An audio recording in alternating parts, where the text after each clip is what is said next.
Hello everyone, I hope you all are doing very well. Today we are going to see what the MERN full stack development is all about. As we know, development is a combination of front-end technologies, back-end technologies and databases.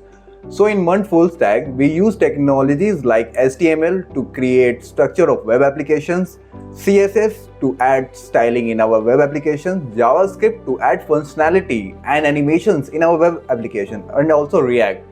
React is a JavaScript library, also known as JavaScript framework, which helps developers to build a complex web applications without having unnecessary barriers.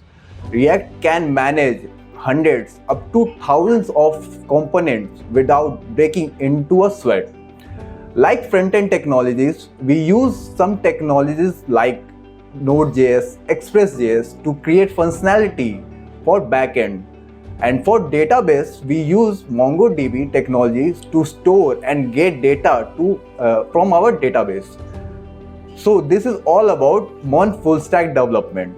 In today's time, the demand of full stack development is more than before. So if you know more about development or full stack development, you can go to Uncodemy or visit to our website www.uncodemy.com. For free career counseling or demo sessions, call or WhatsApp on this number.